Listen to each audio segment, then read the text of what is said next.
चलो सबसे पहले इतिहास की बात करते हैं। इतिहास तुमने कक्षा 11 में पढ़ा होगा। आपकी 2 किताबें थी, तो कक्षा 12 में आके ये 3 किताबें हो जाती हैं। फर्स्ट प्राचीन भारत, प्राचीन भारत। दूसरा है मध्यकालीन,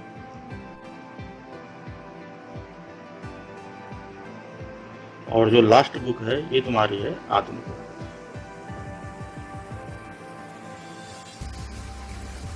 इन तीनों किताबों में से आपके 100 नंबर के क्वेश्चन बनते हैं।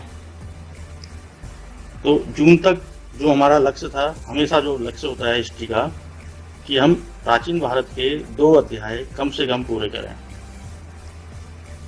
लेकिन ऐसा हो नहीं पाया अभी तक। तो आज जो प्राचीन भारत का पहला चैप्टर है वो मैं आपको बताऊंगा। बहुत इजी है, थोड़ा इसको ध्यान से पढ़ो, ध्यान से सुनना और उसे नोट डाउन करना।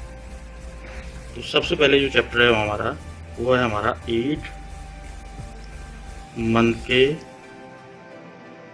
और अस्थियां।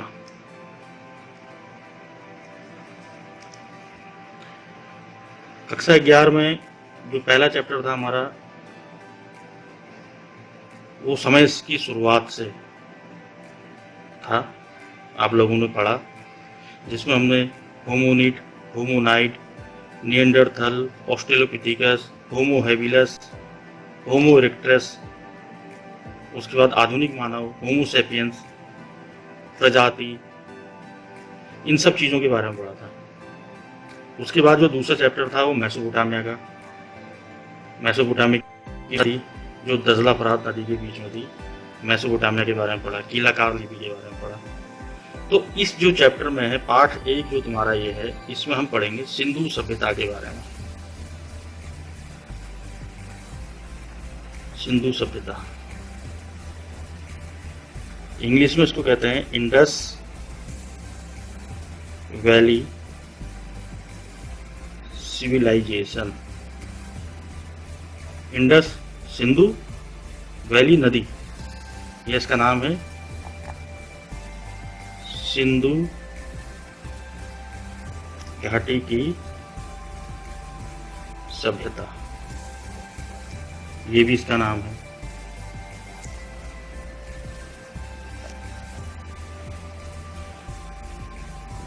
कभी कभी इस सभ्यता का नाम हम हड़प्पा सभ्यता भी कहते हैं।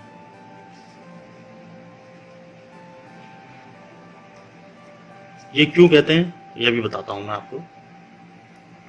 अब बात हो रही है हमारी सिंधु घाटी सभ्यता की, इंडस वैली सिविलाइजेशन।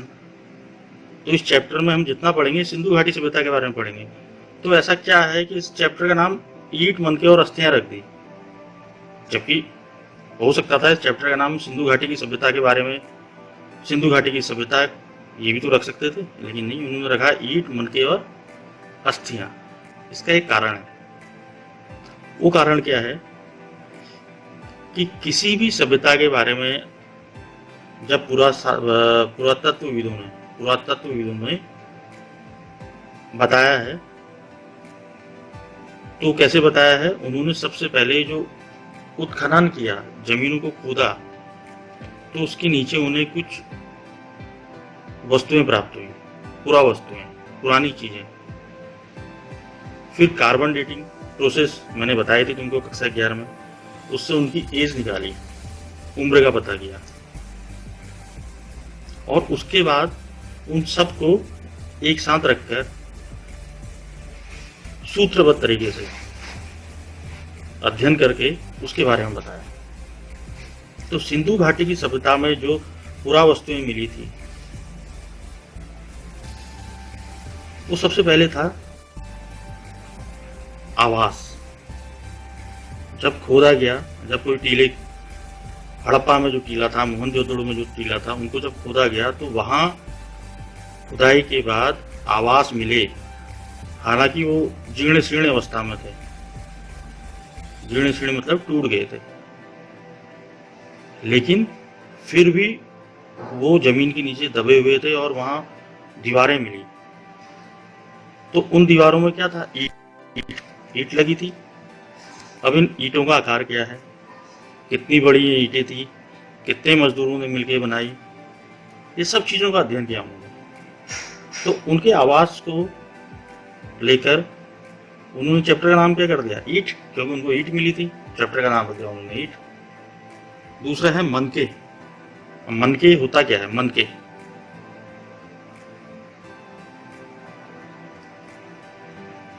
मनके मतलब आप समझ जाओ, जैसे समुद्र से सीपियां मिलती हैं, मोती मिलते हैं, छोटे छोटे शंख मिलते हैं, समुद्र से सारी चीजें मिलती हैं। तो इनको लेकर जो ये लोग आभूषण बनाते थे, वो आभूषण भी हमें जब खुदाई की पुरातत्ववादियों ने, तो वहां इनको आभूषण भी मिले। उसके बाद आ रहा अस्थियां। इन लोगों में जो सिंधु घाटी की सभ्यता के जो लोग थे, उस समय ये जो आदमी मर जाता था तो शव की जलाने की, जो शव होता था, जो मृत आदमी है, जो मरा हुआ आदमी है, जो उसका शरीर है, उसको जलाने की कोई परंपरा नहीं थी। तो ये लोग क्या करते थे, अपने घरों पर ही, घरों के अंदर ही इनको दफना देते थे। तो उनके शव मिले, घरों के अंदर किसको दफना देते, शव को। तो उन लोगों के शव मिले हैं, दैट मीन्स कि उनकी हड्डियां मिली हैं, अस्थियां मिली हैं। तो इन सबको लेके जो इस चैप्टर का नाम था वो रख दिया ईट, मनके और अस्थियां। ठीक है, सब समझ गए होंगे, इसको नोट कर लेना। अब सिंधु सभ्यता थी कहाँ, इसके बारे में थोड़ा सा बताता हूँ मैं चैप्टर शुरू करने से पहले, कि सिंधु सभ्यता कहाँ पाई गई। सबसे पहली बात सिंधु सभ्यता के बारे में, ये जो विश्व की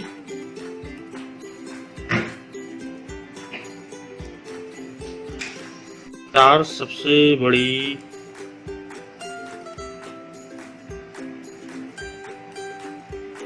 नगरीय सभ्यता में से एक थी।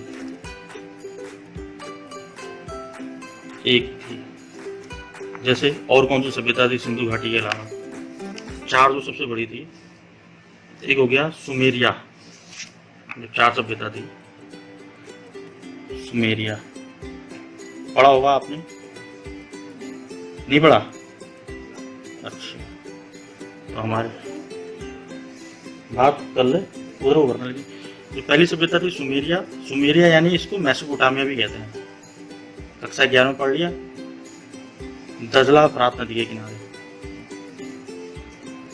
कक्षा 11 में हमने पढ़ लिया है।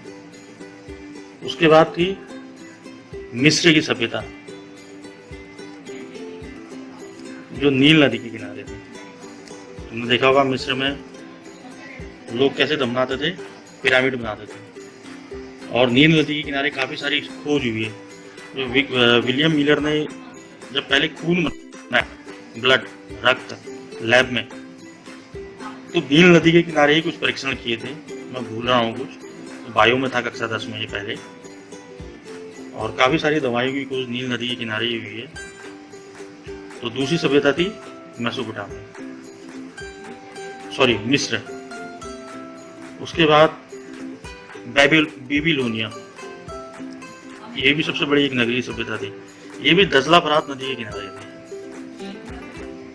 मेसोपोटामिया के बाद जब बेबीलोनिया का शासक हिम्मुराबी आया, जिसने सबसे पहले कानून संग्रह लिखित में शिलालेख में गुदवाया था, सूर्य के हाथों ग्रहण करते हुए। तुमने लिखा भी है, अभी एग्जाम में आया भी था, हिम्मुराबी की विधि संहिता। तो हिम्मुराबी ने जो सभ्यता, हिम्मुराबी के समय में जो सभ्यता चली थी, उसको बेबीलोनिया भी कहा। उस समय उसका नाम था बेबीलोनिया। इसके अलावा ईरान की एक सभ्यता थी, चीन की थी, क्रीट की सभ्यता थी, जिसके बारे में हम ज्यादा पढ़ेंगे नहीं, हमें केवल मेसोपोटामिया और सिंधु घाटी सभ्यता पढ़नी। तो इन तीनों के अलावा एक सिंधु घाटी सभ्यता, सिंधु घाटी सभ्यता, इस पर हमारा फोकस है। तो ये हमारा चैप्टर है, इसमें करीब 9 नंबर का आता है। शुरू के जो 3 क्वेश्चन है इस चैप्टर से आएंगे। तो अब सिंधु घाटी सभ्यता की बात करते हैं। इसका जो नाम था हड़प्पा सभ्यता था। सबसे पहले जो उसको नाम दिया वो हड़प्पा सभ्यता दिया गया। सबसे पहले जो नाम आया वो आया हड़प्पा। अब इसको हड़प्पा सभ्यता क्यों कहा और बाद में इसका नाम सिंधु घाटी सभ्यता क्यों करी? तो इस क्षेत्र में जो सबसे पहले जगह में खुदाई की वो हड़प्पा में खुदाई की गई। उस समय जो हड़प्पा था, पंजाब जो प्रांत है हमारा, पंजाब प्रांत के मोंटे मोगरी जिले में स्थित था। जो आज की डेट में जब 1947 में भारत हमारा आजाद हुआ, भारत पाकिस्तान बने, तो आज पाकिस्तान में है। हड़प्पा जो स्थान है वो कहाँ है? पाकिस्तान। पाकिस्तान में मुल्तान के नजदीक, मुल्तान जो जिला है, मुल्तान के नजदीक ये सभ्यता है। और 1921 में सबसे पहले जो उत्खनन हुआ था, सबसे पहले 1921 में कहाँ हुआ? पंजाब में, हड़प्पा में, सॉरी, कहाँ हुआ? हड़प्पा में। उसके बाद मोहनजोदड़ो, उसके बाद खुदाई हुई मोहनजोदाड़ो, उसके बाद राखीगढ़ी, उसके बाद चंदूगढ़ो, उसके बाद कालीबंगन। तो बहुत सारे स्थानों में खुदानी हुई। तो मेनली हमारा फोकस रहेगा मोहनजोदड़ो, क्योंकि मोहनजोदड़ो सबसे विकसित था। जो जगह मोहनजोदड़ो की सबसे विकसित थी। तो इस चैप्टर में जो फोकस है हमारा मेन मोहनजोदड़ो पर फोकस है। तो लेकिन हम बात करें अभी सिंधु घाटी सभ्यता की, तो ये हम अभी बात करेंगे केवल हड़प्पा और सिंधु घाटी सभ्यता। तो नाम इसकी सिंधु घाटी की सभ्यता।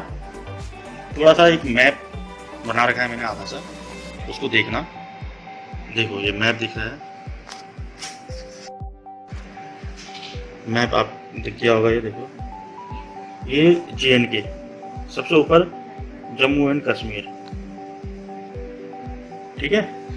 उसके बाद नीचे यहाँ हिमाचल आ गया, यहाँ कुछ नहीं था। इसके बाद आ गया पंजाब आ गया, पंजाब के बाद हरियाणा आ गया इसके नीचे। उसके बाद राजस्थान, उसके बाद गुजरात, उसके बाद महाराष्ट्र, गुजरात, ठीक है। इतने स्थानों पर इसके अवशेष मिले हैं सिंधु घाटी सभ्यता के। अब इसका नाम हड़प्पा सभ्यता ना कहकर सिंधु घाटी सभ्यता बाद में क्यों कहा जाने लगा? क्योंकि ये जो भारत पाकिस्तान का बॉर्डर है, यहाँ पाकिस्तान है, तो इसके जो किनारे हैं गुजरात से होते हुए, यहाँ किनारे किनारे सिंधु नदी बहती है, अभी भी बहती है, उस समय बहती थी। बाद में सिंधु नदी 7 भागों में अलग अलग डिवाइड हो जाती है, ठीक है।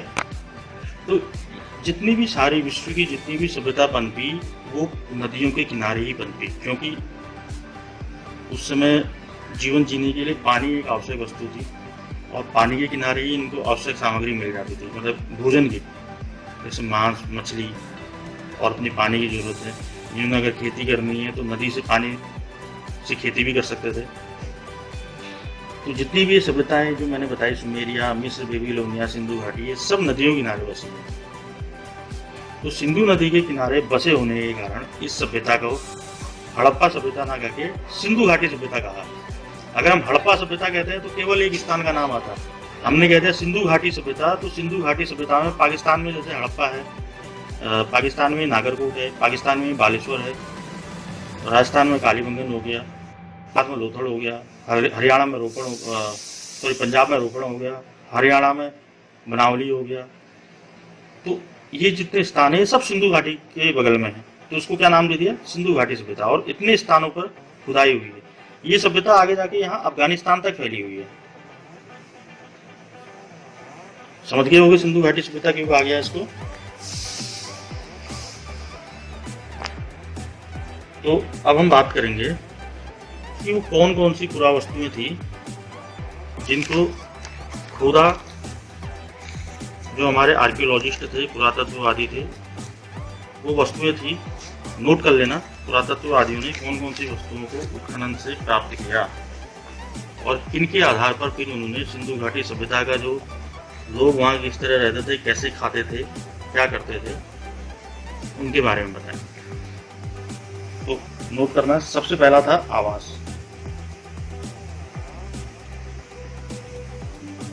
सबसे पहले उन्होंने उन लोगों के आवास ढूंढे। जब खुदाई की तो लोगों के घर मिले। दूसरे नंबर पे था मृद भांड। मृद भांड क्या होता है? उनके मिट्टी के जो बर्तन थे जिनमें वो खाना खाते थे, खाना पकाते थे।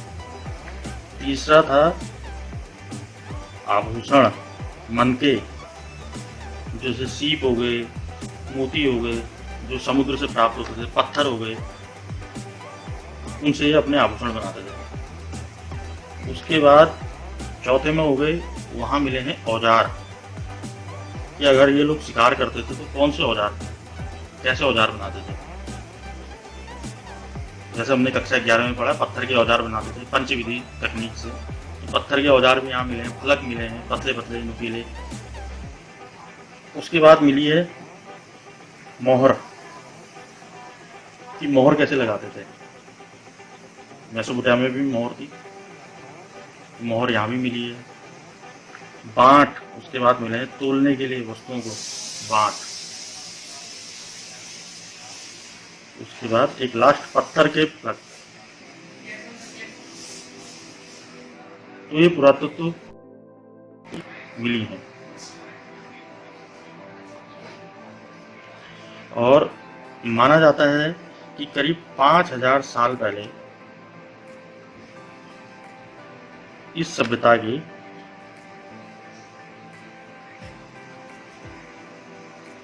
शुरुआत हुई।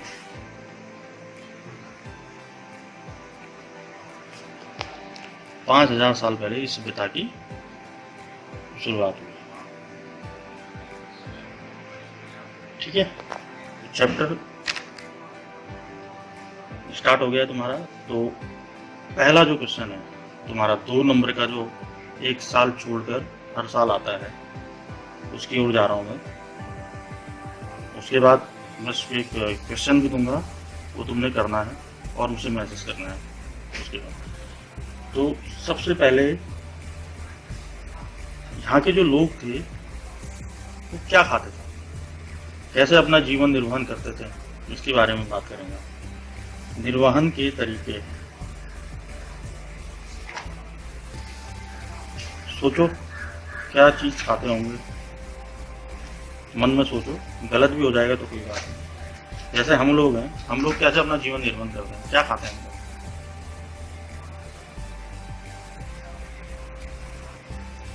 पेड़ों से प्राप्त उत्पाद।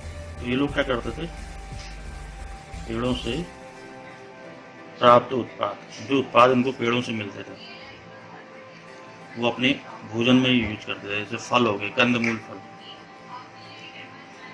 दूसरा फसल, गेहूं, गेहूं उगाते थे क्योंकि गेहूं के साग से मिले हैं, गेहूं के बीज मिले हैं पुरातत्व विधियों को। इस आधार पर उन्होंने कहा कि गेहूं भी उगाना जानते थे। जौ, भारत में सबसे पहले उगाई जाने वाली फसल जौ थी, तो जौ भी उगाते थे। उसके बाद दालें, दाल। उसके बाद चना, सफेद चना, सफेद चना मिला है वहां, तो इससे अनुमान लगाया कि वहां सफेद चना भी उगाते थे।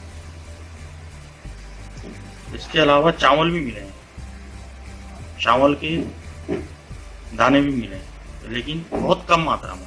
चावल के दाने कम मात्रा में मिले हैं और ये रंगपुर में मिला है।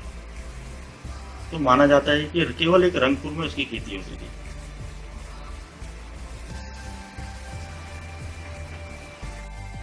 उस जो मिला है बाजरा,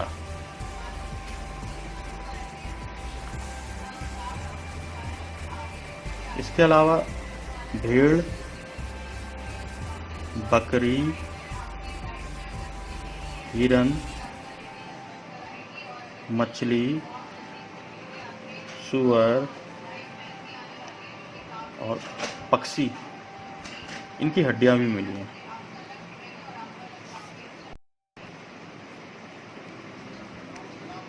ये सब कहाँ मिले? जो इन लोगों के जो आवास थे,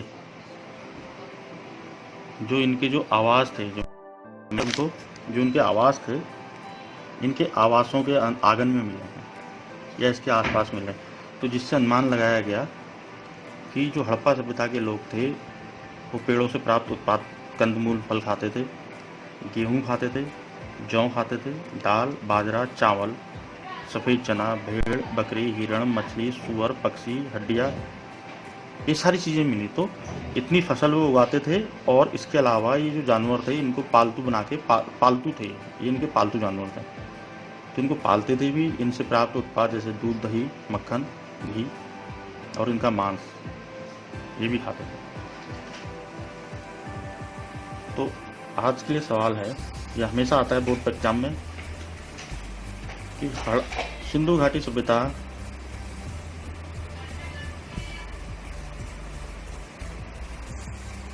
के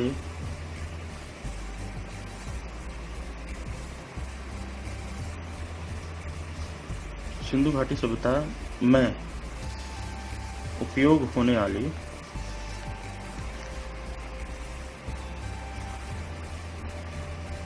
खाद्य सामग्री की सूची बनाइए। ये 2 नंबर का क्वेश्चन आता है बोर्ड एग्जाम में,